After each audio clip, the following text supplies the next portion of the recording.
Aujourd'hui, nous allons explorer un fichier de jeu qui plonge dans les souvenirs d'enfance oubliés et intimes. C'est un témoignage de Lucien R. Bonjour à tous. Je m'appelle Lucien R et j'ai 27 ans. Je suis un développeur passionné par le rétro gaming. Depuis mon plus jeune âge, j'ai toujours été fasciné par ces vieux jeux qui, malgré leur simplicité, avaient un charme et une profondeur que je ne retrouve pas systématiquement dans les productions actuelles. Dans ma jeunesse, j'étais abonnée à plusieurs magazines de jeux vidéo et je passais des heures à m'imaginer en train de tester ces jeux mythiques. Aujourd'hui, je vais vous raconter une histoire qui m'est arrivée il y a quelques mois et qui me hante encore. Je traînais souvent sur des forums obscurs dévoués aux passionnés de jeux vidéo rétro. Un jour, alors que je naviguais sur un site particulièrement ancien, au design rappelant les débuts d'Internet, je tombais sur un post qui attira immédiatement mon attention. Nostalgia.zip était-il intitulé. Le message contenait quelques lignes expliquant qu'il s'agissait d'un hommage à un jeu vidéo culte oublié des années 90. Aucun détail n'était donné sur le jeu lui-même, et cette aura de mystère piqua ma curiosité. Sans me poser trop de questions, je téléchargeai le fichier et l'ouvris sur mon vieil ordinateur dédié à ce genre de découverte. À l'intérieur du zip, il y avait un seul fichier exécutable. Lorsque je le lançai, l'écran clignota brusquement, et après quelques instants, un vieux logo pixelisé apparut, accompagné d'une musique entre lénifiante et sinistre. C'était clairement inspiré par l'esthétique et l'ambiance des jeux des années 90, mais il y avait quelque chose d'un peu décalé, d'un peu personnel. Le jeu était constitué de plusieurs niveaux, chacun conçu comme un défi pixelisé. Le premier me plongea immédiatement dans un décor familier. Le parc de mon enfance, celui où je passais mes après-midi à courir. Au départ, je pensais qu'il s'agissait d'une coïncidence.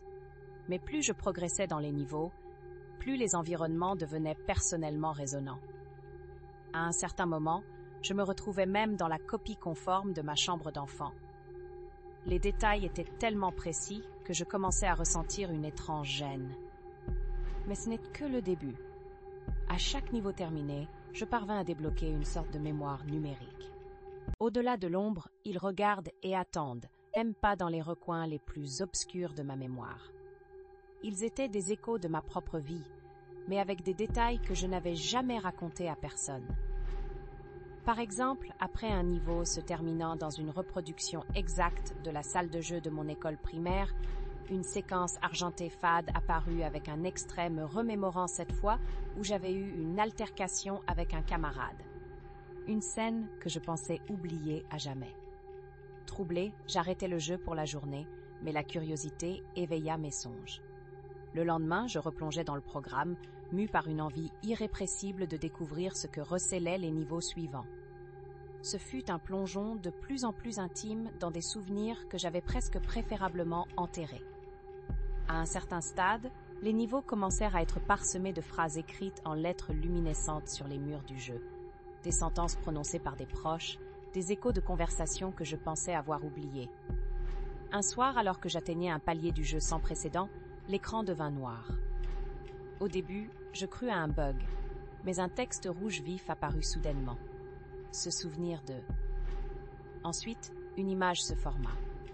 Un souvenir déchirant de mon enfance.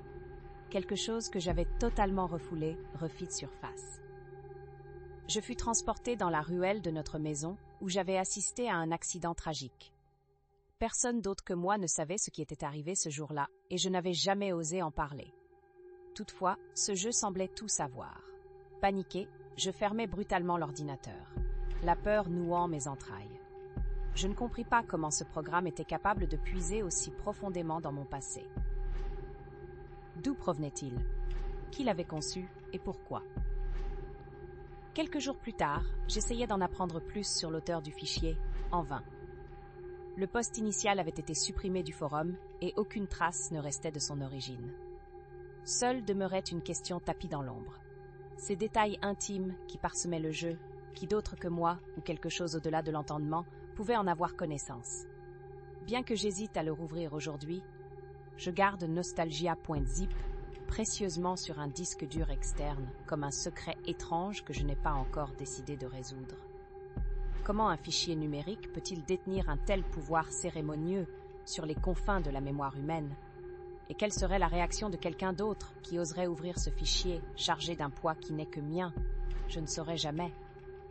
Peut-être préférez-vous en rester là, tout comme moi.